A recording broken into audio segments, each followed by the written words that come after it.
that it will be good for us and the rest of Nigeria and politics. Adebanjo never pursued political appointments. Instead, he dedicated himself to preserving democracy and good governance. He forever advocated for the return of the country to the 1963 Constitution. I have said that this Constitution is a fraudulent Constitution. It is not the Constitution we agreed to at independence.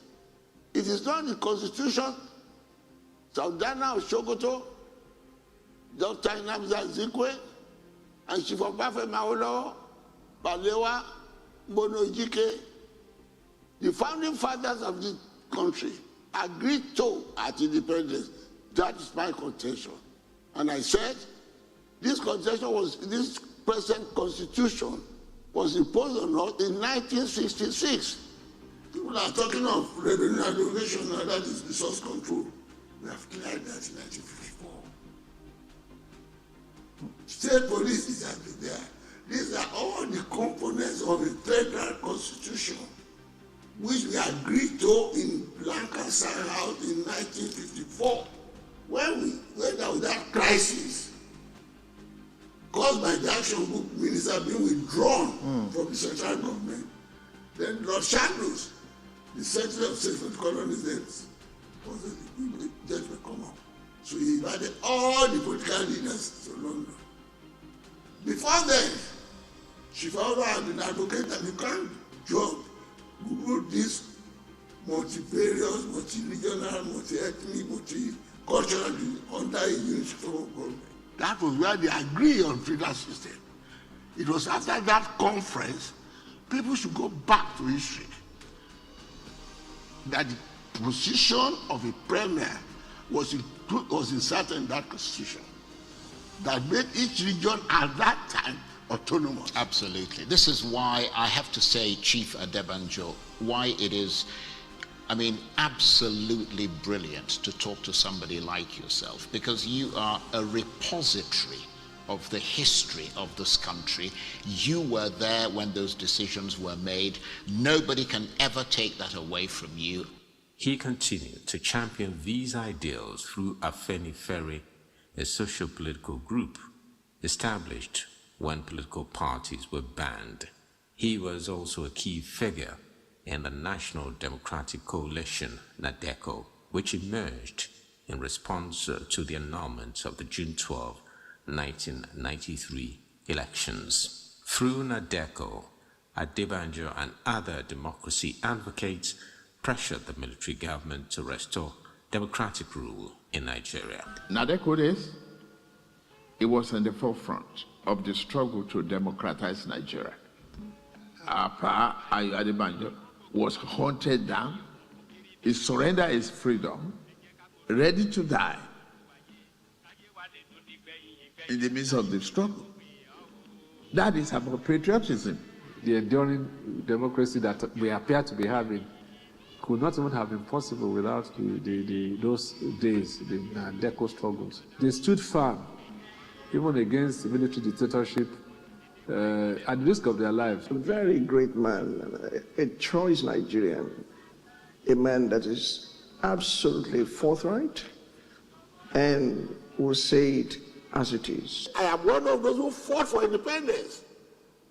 I am one of those who have been agitating for comfort since the NADECO days. We passed 600 resolutions about this country. And by the time we ended and handed it over to Mr. President was appreciating. We went into details and we went all over to satisfy every ethnic nationality, every minority, every dissenting voice. I'm doing politics of principle. My support for this is not because I love them, because I believe in equity. Suppose it is we, they say that we don't want the East and North, let us come together and gang up with the Yorubas want it. That was one of the we supported Jonathan. And people say you have government. No.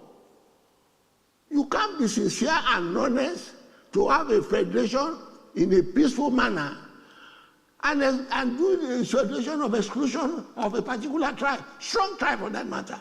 Presidential system is a corrupt system, particularly in Nigeria. It makes the president a dictator. The question of supremacy of the party is only in operation before the election. The moment the president is elected, he becomes a dictator. Nobody can oppose him. Adebanjo's life was not only defined by professional achievements, but also by personal relationships. He is straight, steadfast, and to the point. He is that kind of leader who is the servant leader,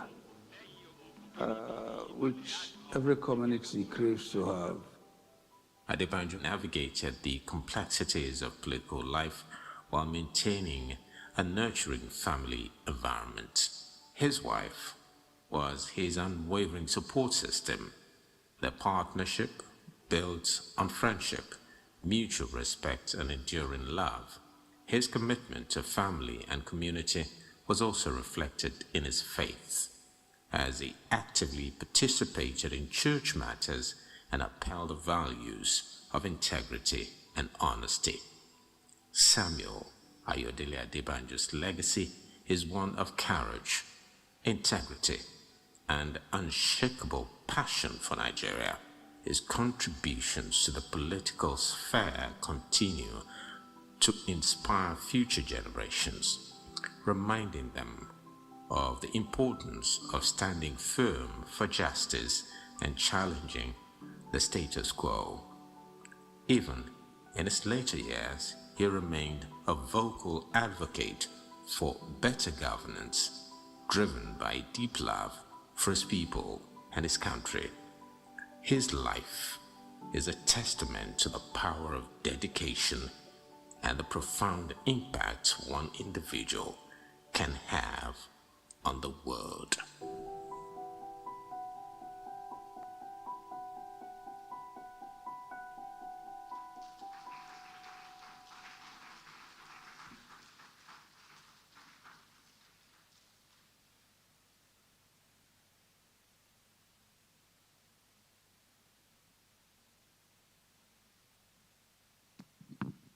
A round of applause for our dearly departed father, Pa Ayo Adebanjo. Ladies and gentlemen, distinguished ladies and gentlemen, unfortunately, we have come to the end of this thought-provoking symposium. I'm sure you'd agree with me that it has been thought-provoking. We have reflected not only on the historical journey and ideological evaluation of Afenifere, but also on the deeper currents that have shaped its impact on the political and national development of this country. Our discussions today have explained the roots and ideology that define Afenifere, not just as a political party, but more as a mirror of the hopes and aspirations of the people it seeks to serve. Unfortunately, Nigeria has had the unique misfortune of being governed by very, very bad leadership for decades, except in very rare cases. An attestation by our late sage, Chief Obafemi Awolowo, and I read, "It is generally agreed, and in any case, the fact stares at us in the face, that despite her enormous economic potentialities, Nigeria is one of the poorest and most underdeveloped countries in the world." Pa Awolowo wrote this years ago, and I dare say that nothing has really changed in Nigeria. Again, I quote Chief Awolowo, says, "Those of us placed in a position of leadership must be prepared to grasp the nettle, set a worthy example in probity, unselfishness, and self-sacrifice, the people will follow, all through readily in our footsteps.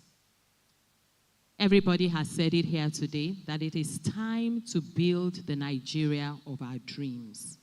And I ask you to join us in making this a reality.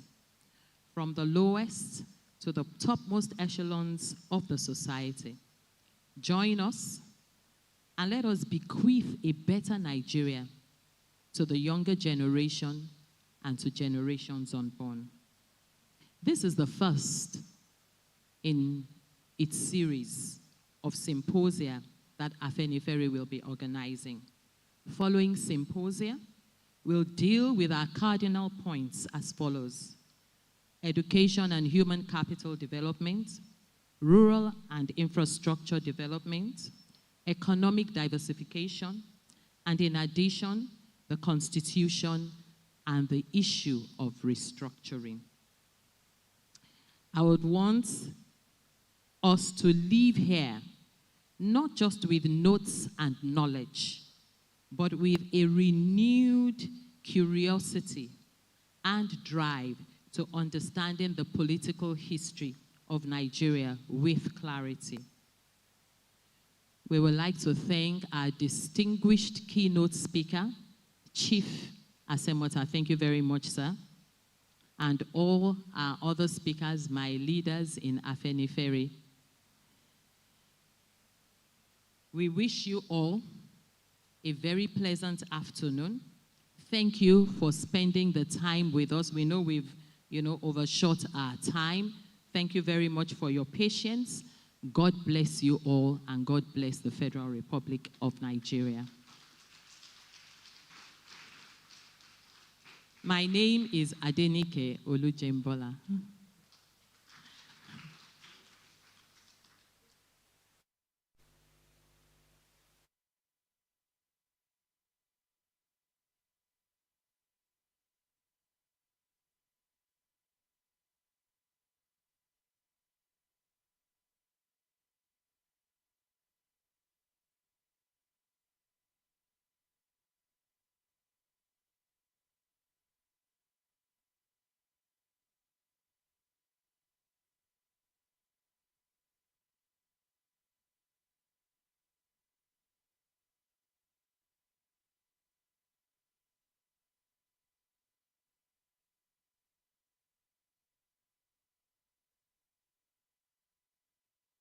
Ayo Adebanjo, Baba's Aruli.